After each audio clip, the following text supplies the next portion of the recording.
पता नहीं क्या हो गया है आजकल टीवी शोज की एंडिंग बहुत इनकम्प्लीट फील होने लगी है। हर जगह बस स्टोरीज को सेटअप ही किया जा रहा है। तो चलो देखते हैं कि एपिसोड में हुआ क्या। एपिसोड की शुरुआत होती है 1967 के फ्लैशबैक को कंटिन्यू करते हुए। गडोल्किन जलती हुई लैब में बेहोशी से उठता है। तब वो जल्दी से कंपाउंड भी इंजेक्ट करता है ताकि उसके शरीर में कंपाउंड भी रहे और वो किसी तरह इस आग में जलने के बाद भी बच सके। वैसे असल में उसने अपनी लाइफ के साथ जुआ खेला था। उसने चांसेस लिए थे कि ये कंपाउंड भी उसे किसी तरह बचा लेगा और हम उसके फेस पर कंपाउंड वी का असर होते देख पाते हैं। और फिर गडोल्किन लैब में जल जाता है। सीन कट हो जाता है। इन्होंने इतनी कंजूसी की है इस फ्लैशबैक को दिखाने में कि मैं क्या ही बोलूं। मैं एक्सपेक्ट कर रहा था कि कुछ दमदार देखने को मिलेगा गडोल्किन की ओरिजिन से, जहां से ये पता लगेगा कि आखिर गडोल्किन की सोच ऐसी है तो उसके पीछे रीजन क्या है। लेकिन इन्होंने फ्लैशबैक को शॉर्ट में निपटा दिया। खैर ये तो पता चला कि गडोल्किन पहले से सूप नहीं था, उसने जलने से पहले कंपाउंड भी लिया था। फिर अगले सीन में साइफर, जिसका नाम डग है, पिटाई के बाद उसकी हालत खराब है। मरी एक बढ़िया सवाल पूछती है कि गडोल्किन 40 की एज में जला था और अब 60 साल बाद उसे 100 साल का होना चाहिए, लेकिन ठीक होने के बावजूद वो अभी भी 40 का ही दिख रहा है। डग बताता है कि दरअसल लैब में जलने से पहले गडोल्किन ने वही कंपाउंड भी लिया था जो सोल्जर बॉय और स्ट्रॉन्ग फ्रंट को दिया गया था, इसलिए गडोल्किन की एज अब तक नहीं बढ़ी। साथ ही इस कंपाउंड वी को V1 कहते हैं। डग ये भी बताता है कि वो गडोल्किन का दूसरा मोहरा था।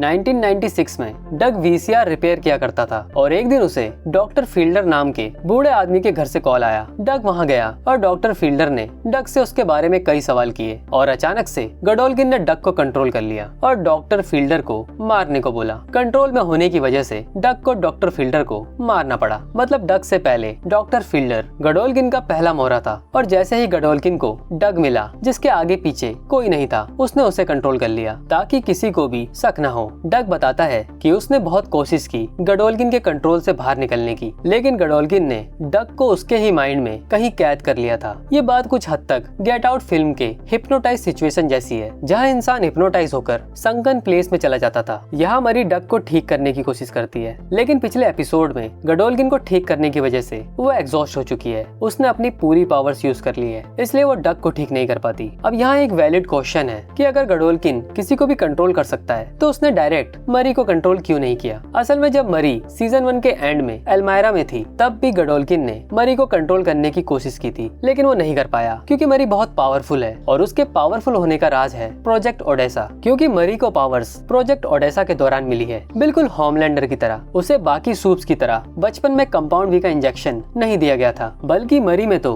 IVF प्रोसेस की ब्लास्टोसिस्ट स्टेज के दौरान कंपाउंड वी इंजेक्ट किया गया था, जिसका मतलब मरी के पास कंपाउंड वी उसके एग्जिस्टेंस से ही है, इसलिए ही वो बहुत पावरफुल है। खैर जब मरी डग को ठीक नहीं कर पाती, तब पोलैरिटी डग को अपने साथ एक डॉक्टर के पास ले जाने लगता है। डग यहाँ सबको थैंक्स कहता है कि इन लोगों की वजह से वो गडोल्किन के कंट्रोल से आजाद हो पाया, लेकिन उसकी हालत फिलहाल पतली है। दूसरी तरफ गडोल्किन दुनिया जहान का बढ़िया खाना लपेट रहा है, क्योंकि इतने सालों से वो बस लिक्विड डाइट पे चल रहा था। वो फिलहाल सिस्टर सेज के साथ है, जिसे वो जेसिका कहता है। वो सेज की बहुत तारीफ करता है कि जैसा सेज ने प्लान किया था एग्जैक्टली वैसा ही हुआ। असल में सेज ही मास्टरमाइंड थी इस पूरे सीजन की। उसी ने प्रोजेक्ट ओडेसा की खबर स्टारलाइट तक पहुंचाई, जिस वजह से स्टारलाइट मरी से मिली और उसने मरी को यूनिवर्सिटी जाकर ओडेसा के बारे में जानकारी इकट्ठा करने को बोला। फिर जो हुआ वो हम सब ने देखा। इस सीजन की स्टार्ट से ही गडोल्किन डग के जरिए मरी को ढूंढ रहा था, क्योंकि वो एल्मायरा से भाग गई थी और मिल नहीं रही थी। एंड देन मरी स्टारलाइट से मिलकर वापस यूनिवर्सिटी आ गई, जिससे गडोल्किन का काम आसान हो गया था, क्योंकि मरी उसके पास थी। उसे बस उसको ट्रेन करके उसकी हीलिंग एबिलिटीज को अनलॉक करना था। फिर सेज कहती है कि गडोल्किन उसके साथ 7 टावर में शिफ्ट हो जाए और वो कोई तरीका ढूंढ लेगी होमलैंडर के सामने गडोल्किन को इंट्रोड्यूस करने का। यहाँ सच में लगता है कि सेज गडोल्किन को चाहती है, वो उसे पसंद करती है, लेकिन गडोल्किन सेज की इन बातों को एक तरह की वीकनेस बताता है। वो मान जाता है कि वो सेज के साथ रहेगा, लेकिन उसको यूनिवर्सिटी में एक क्लास लेनी है। सेज उसे वार्निंग देती है कि यूनिवर्सिटी से जो चाहिए था वो मिल चुका है और इनको अभी आगे बहुत कुछ करना है, जिसका मतलब साफ है कि इनके प्लान के अकॉर्डिंग मरी गडोल्किन को ठीक कर देगी। एंड देन सेज और गडोल्किन के और भी प्लान्स थे, लेकिन अब गडोल्किन प्लान से भटक रहा है, जो सेज को बिल्कुल पसंद नहीं आ रहा। यहाँ एक इंटरेस्टिंग बात है कि एपिसोड 2 में गडोल्किन का सीक्रेट चैम्बर दिखाया गया था, जिससे पता चलता है कि वो एक नाजी सोच वाला इंसान है और अब उसका रिलेशनशिप सेज के साथ दिखाया गया है, जिसके बारे में ये थोड़ा और दिखाते तो शायद गडोल्किन की स्टोरी लाइन में कुछ वजन आता, लेकिन इन्होंने यहाँ भी कंजूसी कर दी। दूसरी तरफ पोलैरिटी डग को डॉक्टर के पास ले जा रहा है। यहाँ डग आंड्रे की बहुत तारीफ करता है। वो कहता है कि आंड्रे एक हीरो था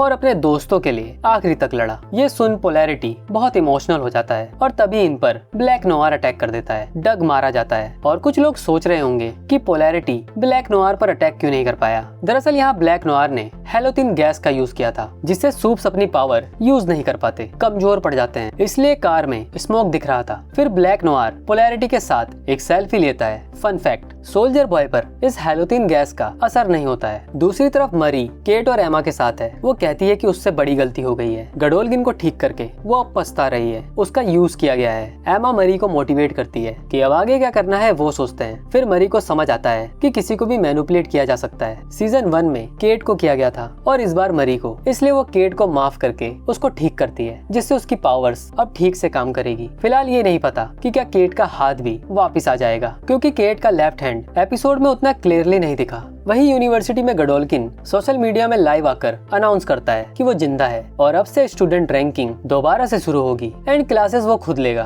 और हर स्टूडेंट्स के पास चांस है टॉप 10 में आने का और दी 7 में जगह बनाने का। बस उनको अपने आप को प्रूव करना होगा कि वो ये डिजर्व करते हैं। ये देख सेज बिल्कुल खुश नहीं है, क्योंकि अब होमलैंडर को पता चल जाएगा कि गडोल्किन कौन है और क्या है। सेज का प्लान था कि वो अपने तरीके से होमलैंडर को बताएगी, लेकिन अब कहानी पलट चुकी है। फिर मरी भी लाइव आकर सब स्टूडेंट्स को वार्न करती है कि क्लास में मत जाना, मारे जाओगे। एमा और सैम भी रूफस और ब्लैक होल से कहते हैं कि क्लास में मत जाना, लेकिन रूफस अपनी पावर यूज करके क्लास में चला जाता है, मगर ब्लैक होल नहीं जाता, क्योंकि उसे भी कुछ गड़बड़ लग रही थी। क्लास में गडोल्किन सब स्टूडेंट्स को कंट्रोल करके एक दूसरे के हाथों से मरवाने लगता है। यहाँ सेज भी होती है, जिसे होमलैंडर का कॉल आ रहा है, क्योंकि होमलैंडर को पता चल चुका है कि गडोल्किन कौन है और सेज उसका कॉल काट देती है। यहाँ एक बार अगर होमलैंडर का गुस्से वाला फेस देखने को मिल जाता तो क्या ही बात होती, लेकिन सीजन 1 में ये लोग होमलैंडर को दिखा चुके हैं, तो शायद इसलिए इन्होंने दोबारा ये काम नहीं किया। गडोल्किन सेज से कहता है कि पहले वो 2 से ज्यादा लोगों को एक साथ कंट्रोल नहीं कर पाता था, लेकिन अब इस क्लास की वजह से वो सबको कंट्रोल कर पा रहा है। सेज पूछती है कि आखिर गडोल्किन ऐसा क्यों कर रहा है, वो प्लान के अकॉर्डिंग क्यों नहीं चल रहा है। वो कहता है कि वो अपनी पावर्स को और बढ़ाना चाहता है ताकि मरी को भी कंट्रोल कर सके, क्योंकि मरी एक ओडेसा सब्जेक्ट है। अगर उसने मरी को कंट्रोल कर लिया तो वो होमलैंडर को भी कंट्रोल कर पाएगा। उसका मानना है कि होमलैंडर की वजह से ही बाकी सूप्स आगे नहीं बढ़ पा रहे हैं, क्योंकि होमलैंडर का डर सबके अंदर है, इसलिए सूप्स अपने आप को पावरफुल बनाने की कोशिश ही नहीं कर रहे हैं। गडोल्किन होमलैंडर को कंट्रोल करके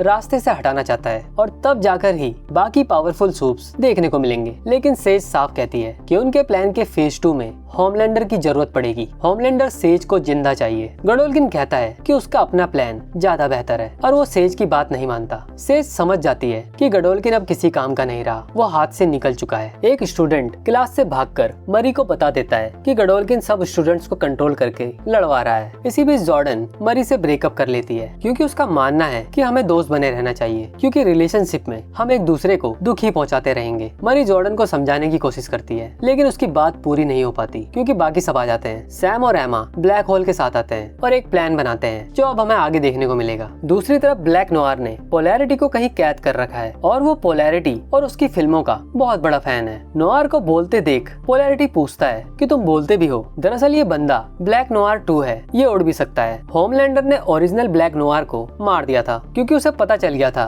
कि नोआर जानता था कि सोल्जर बॉय होमलैंडर का फादर है। खैर तभी यहाँ सेज आती है और पोलैरिटी से कुछ अजीब फिलोसॉफिकल बातें करती है, दर्द, मौत, अंत के बारे में। ऐसा लगता है जैसे उसे गडोल्किन से सच में प्यार था, वो उसके साथ जीना चाहती थी, लेकिन गडोल्किन अपनी राह पर चल दिया। वैसे उसकी बातों का हिडन मीनिंग ना पोलैरिटी समझ पाया और ना ही मैं। किसी को समझ आया हो तो कमेंट्स में जरूर बताना, मैं जानना चाहूंगा। फिर अपनी बात बोलकर सेज चली जाती है। पोलैरिटी देखता है कि सेज ने दरवाजा लॉक नहीं किया है, जिसका मतलब साफ है कि वो चाहती है कि पोलैरिटी यहाँ से निकलकर गडोल्किन को मार डाले, क्योंकि गडोल्किन अब सेज की सुनने वाला नहीं है। वैसे पोलैरिटी वो इंसान है जिस पर गडोल्किन की कंट्रोल पावर काम नहीं करती है, तो सेज ने पोलैरिटी को आजाद करके अपनी दूसरी चाल भी चल दी है। दूसरी तरफ गडोल्किन अब अगले स्टूडेंट्स को बुलाता है। यहाँ केट की हेल्प से मरी भी एंटर करती है। यहाँ ब्लैक होल भी होता है और उसके ब्लैक होल से निकलते हैं मरी के दोस्त Jordan, Emma, Sam and Greg, Ellie and Harper. Emma giant size में आकर गडोल्किन को दूर फेंकती है। एली द बुश मास्टर अपनी बुश से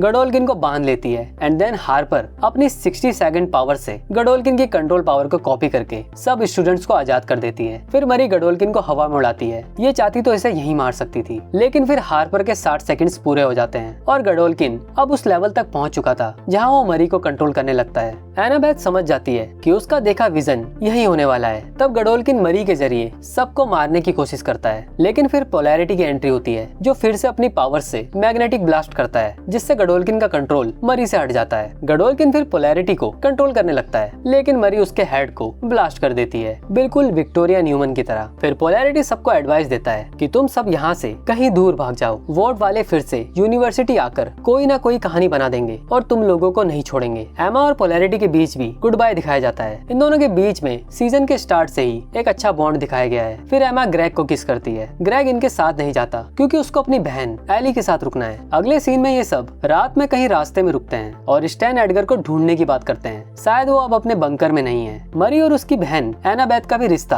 अब सुधर रहा है। तभी यहाँ स्टारलाइट की एंट्री होती है। पता नहीं, मुझे स्टारलाइट से ज्यादा ए ट्रेन का कैमियो बेटर लगा। इसके दो रीजन हो सकते हैं। एक तो ए ट्रेन स्पीडस्टर है जो बहुत कूल पावर है, और दूसरा उसका रिडेम्पशन आर्क मेरा फेवरेट पार्ट था दी बॉयज में। वैसे जब स्टारलाइट फर्स्ट एपिसोड में दिखी थी, उसकी बातों से ही लग रहा था कि वो किसी के साथ काम कर रही है, और वो था ए ट्रेन। शायद और भी लोग हो सकते हैं जो दी बॉयज फाइनल सीजन में देखने को मिलेंगे। यहाँ स्टारलाइट इन सबको अपने रेजिस्टेंस ग्रुप में शामिल होने को कहती है और ये सब खुशी खुशी मान जाते हैं और सीजन फिनाले यहीं एंड हो जाता है। वैसे कुछ बातें हैं जो सीजन देखते हुए मुझे फील हुई या कह लो समझ आई। जैसे हैमिस लिंकलेटर जिसने साइफर का रोल प्ले किया है, वो बेस्ट पार्ट था इस सीजन का। उसने एक तरह से मेरे लिए शो में जान फूंक रखी थी। मुझे उसकी एक्टिंग बढ़िया लगी। एक टेरर फील होता है उसकी पावर्स का, जो असल में उसकी पावर्स नहीं थी। हैमिस लिंकलेटर ने जो साइफर का रोल प्ले किया है वो बहुत अच्छा था, लेकिन ये गडोल्किन वाला एक्टर कभी भी उतना डेडली फील नहीं हुआ। अगर आप में से किसी ने जेसिका जोन्स सीजन 1 देखा है तो उसमें ऐसा ही माइंड कंट्रोल करने वाला विलन था किलग्रेव, और उसका ऑरा टॉप टियर था। जेसिका जोन्स में किलग्रेव बहुत डेडली फील होता है और हर एक सीन में उस एक्टर ने आग लगा दी थी, और यहाँ गडोल्किन वाला एक्टर वो डर वाला माहौल नहीं क्रिएट कर पाता। एक बात ये भी है कि जेसिका जोन्स सीरीज की टोन काफी अलग थी। वो बहुत डार्क था और मैच्योर थीम पर बेस्ड था। अगर किसी ने नहीं देखा है तो सिर्फ सीजन 1 जरूर देखना, आप लोग समझ जाओगे कि मैं क्या बात कर रहा हूँ। मैं इस सीजन के साथ इतना डिसअपॉइंट नहीं हूँ, क्योंकि जब इतना अच्छे लिखे हुए शोज अपनी एंडिंग लैंड नहीं कर पाते तो ये तो स्टार्ट से ही थोड़ा हल्का चल रहा था। लेकिन इतनी उम्मीद है कि दी बॉयज के फाइनल सीजन में कुछ बढ़िया देखने को मिलेगा, क्योंकि दी बॉयज प्राइम वीडियो का एक फ्लैगशिप शो है। जैसे नेटफ्लिक्स के लिए स्ट्रेंजर थिंग्स और स्क्विड गेम्स रहे हैं, तो वहाँ हाई एक्सपेक्टेशन रखना